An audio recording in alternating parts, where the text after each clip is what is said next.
Hey, what's going on? It's Adam here, and welcome to another episode of the Smart Business Show. This is actually a very special episode we want to bring to you. It's a Kobe tribute after this terrible accident that's happened. I want to be able to bring on a very actual special member of our team. He's actually our lead consultant and copywriter for our company, but he also has had 14 years of experience as a helicopter pilot. And Tim and I have been going back and forth on the predictions as far as how he think the crash could have happened. We're going to talk a little bit about that. And then we're also going to be ending today's episode with what we took from Kobe's life and what we can do from this moment forward, because life is short and we want to be able to talk about what we learned from Kobe and what we gained from him. So, Tim, thank you for being on the Smart Business Show with us. Yeah, no problem, man. This is always fun. Yeah, absolutely. Well, I want to be able to just start out by, talking about this accident that happened, because there's a lot of questions, a lot of people that are angry right now about the crash as far as could it have been prevented? Did the pilot do the right thing? Was it a mechanical error? What went wrong with the helicopter? So there's a lot of questions right now, and the investigation could take a long time before they figure out what's going on. And so if you can provide some perspective, what do you think took place yesterday when the helicopter went down? So after looking at the flight path and everything, flying out of John Wayne Keep in mind, Airport. you've been through this path, exactly. Yeah, I've flown this path. I know the weather out here, and it's one of those things. It could have happened. One of the things that really hits close to home is this could have happened to anybody who flies. You know what I mean? And so after looking at the flight path and seeing where they were going, knowing that they had to request what's called special VFR to get through specific airspace, the weather wasn't necessarily good. And I've heard a lot of people, a lot of speculation talking about, well, if the weather's not good, then why would you fly? Mm-hmm. It was still flyable, right? And that's why helicopters get special permission to go through airspace when the weather minimums are a lot lower, right? It is still safe. You have to have the experience to fly in lower weather minimums, but at the end of the day, he was doing the right thing. The pilot specifically looked like he was avoiding the weather, getting through it. And is that why in the flight map you can see him circling? Yeah, he was probably trying to figure out, okay, how are we going to get around this, or where can I go land? Right? That's what I'm guessing. So from that, talk about what fog is like, because I know from a viewer's perspective, you may think of a helicopter and there's just fog around you and you're just trying to get out of the fog. So it may not make sense to a viewer how does a crash come out of fog? Because the fog isn't affecting the actual helicopter machinery. Right. It's more of the pilot himself. So can you talk about what that's like? Yeah, flying in fog? One, it's really scary. And two, it's one of those things, most people who have never flown a helicopter or even in an aircraft in general through a cloud itself, because that's what fog is. It's just a low cloud, right? And most people experience fog on the ground.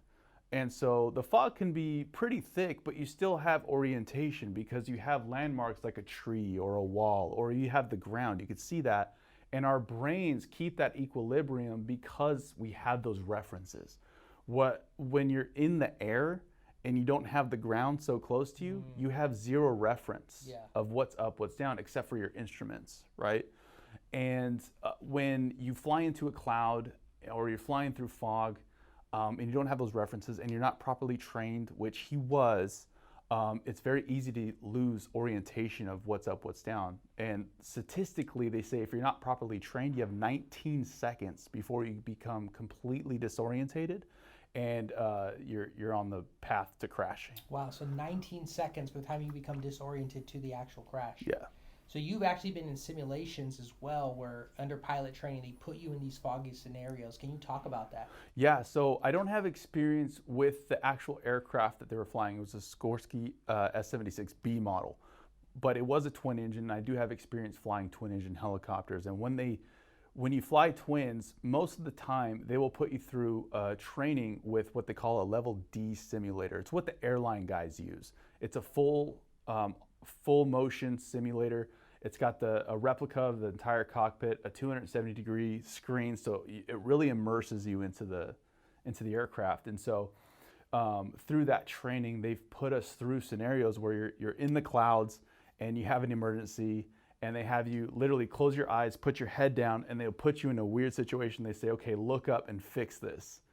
And when you do that, you don't realize it, but your body is so disorientated that you might think that you're turning, let's say you're turning right, when in reality, you're turning left. And so you're trying to correct and you're putting more left in, and you're actually descending at an angle, not realizing it, right? So that's where it can get really scary. Yeah. So what I'm hearing you say is that in the fog, you can't really tell if you're tilting or if you're up, you have no sense of where you are. Right. So what would you say to the people that are saying, well, this guy's an experienced pilot. He has all these years of experience. He's the chief pilot. How could this happen to somebody who's so experienced? That's where it comes down to the mechanical question, right?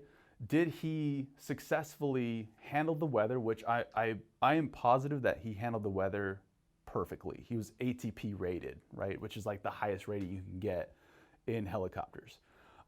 Very experienced guy in a more than capable aircraft to fly through that kind of weather, right, the Southern California weather.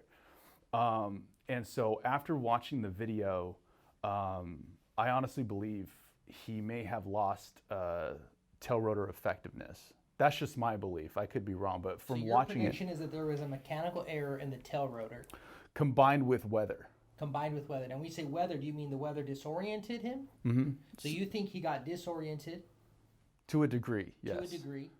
And then you also think simultaneously the rotor was affected. Yeah, so here's what I think. The report was saying that they found him climbing, which what you're trained to do, try to climb through. If you find yourself in the clouds and you're not on an IFR flight plan or instrument flight rules flight plan, and you go what they call inadvertent IMC, which is inadvertent instrument meteorological conditions, they say turn around and go back to where it was clear, or climb out of it if you think you can. And I think he made the decision he looked up, noticed he was in the clouds, tried to climb, said I'm not getting through it fast enough, so try to do the turn. Came out of the turn, and then I believe he may have come out of it, and then during that time there's a little bit of stress there, right? You're like, oh God, especially with the clientele you have on board, right? There's a little stress there. Right. I don't care who you are. Yeah. And with that, he was probably circling, trying to figure out what to do, and within that circling, I believe he may have lost tail rotor effectiveness, and that tail rotor is what keeps the helicopter straight at slower flight speeds. And so it keeps you from spinning out of control, right? Got it. So it's not necessarily that the tail rotor stopped working, it's that it lost effectiveness because of the angle that he turned out of, because he was disoriented. Either the angle, or it was a mechanical failure within the tail rotor itself, or he could have hit a bird, and that bird is what took out the actual effectiveness of the tail rotor. There's multiple things, but that's what that's what it looked like. Yeah, that's what absolutely. it looked like, to me. Absolutely. Yeah.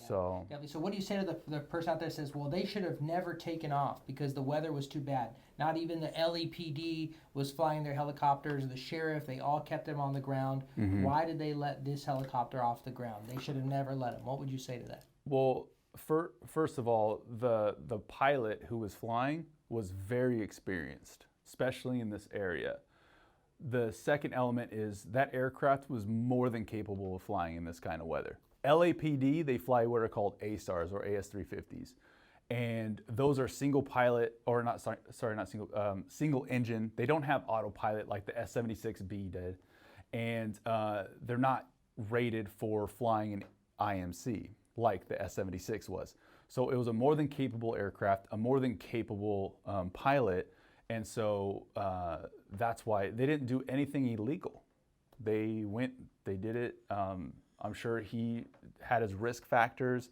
He analyzed it, and I'm sure with his experience, if the weather was bad enough, he would have said, no, we're not going. We can't fly through this. You know what I mean? Absolutely. So you think the weather was flyable enough for a copter like that and a pilot with that much experience? You think it was yeah, and I think he just hit a wall. Sometimes you do a flight plan and you look at your flight path, you look at the weather, you look at all the weather reports, and with that combined with your experience, you can determine if this is going to be a safe flight or not. And sometimes, especially this time of year, sometimes weather just comes in on you. And what does that mean for a wall to come in on you? What does that mean?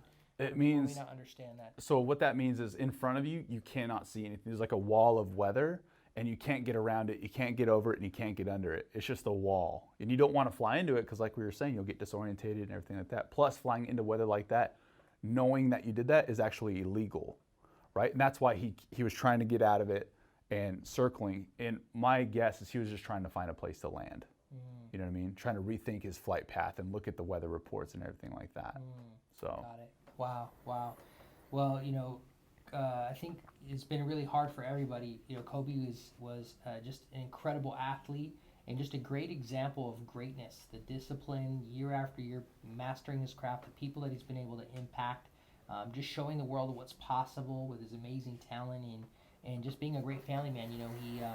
He finally got to a place where after so many years of the NBA, here he is, get to enjoy his glory years, and those years were taken short. And so I want to ask you, Tim, what is something that you can take away from this experience, as far as, here's a guy who worked his whole life, his family made all the sacrifices, he made all the sacrifices, and now that opportunity gets cut short. What do you take away from that, especially with us being entrepreneurs, constantly growing and grinding and focusing on our work and what we're doing? Yeah. What do you feel like is the mentality that we should carry away from this? The mentality is, at the end of the day, it doesn't matter who you are, what your success level is, or what your success level is not. At the end of the day, are you truly fulfilled and are you creating an impact? You know what I mean? Because it could have been Joe Schmo in a helicopter and the helicopter crashed and everyone on board passed away. And it wouldn't have necessarily the impact that this had because of the people who were on board or the person who was on board. Yeah. And so just keeping that in mind, it's not about the hustle, it's not about the grind. It's about, our lives can literally be cut short at any moment. Yeah, exactly. And we won't expect it. And this situation got me thinking as an entrepreneur with constantly setting goals all the time. Yeah. Month after month, year after year. It's like we can work sometimes so hard to get to a place where we feel like finally we can enjoy it. Yeah. But that day may never come. So the question becomes, do you truly love and enjoy what you do every day? Are you truly making the impact that you want to make every day? Because tomorrow is not promised. We're not guaranteed that time. Are you spending the time with your family that you want to spend? Are you spending time, doing the things here that you, that you want to be doing? Because it just shows that no one is above it. And to lose Kobe, somebody who has, just a great guy, just made such a great impact, just shows that this could be any one of us. And prayers out to his family, sending prayers to his family. I can only imagine what they're going through.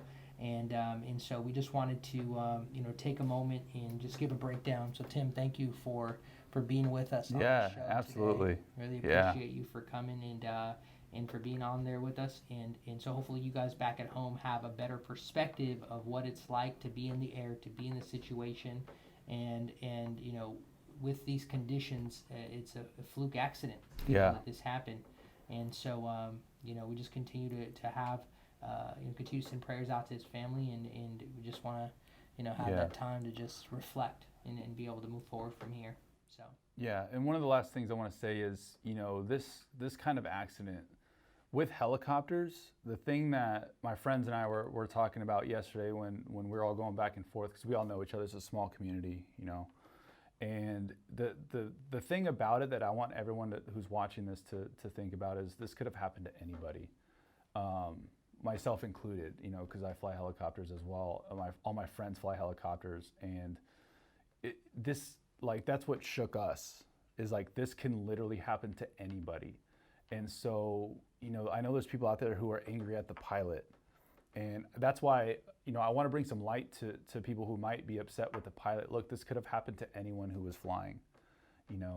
That's the risk of getting into a helicopter. That's the risk of getting into an airplane. That's the risk of getting on the 10 freeway in your car. You know what I mean? You just never know. And so it's a bad situation and it sucks. But at the end of the day, like you said, what can we learn from this? Yeah, absolutely. So thank you guys for being with us. And Kobe, you will be missed. Yeah.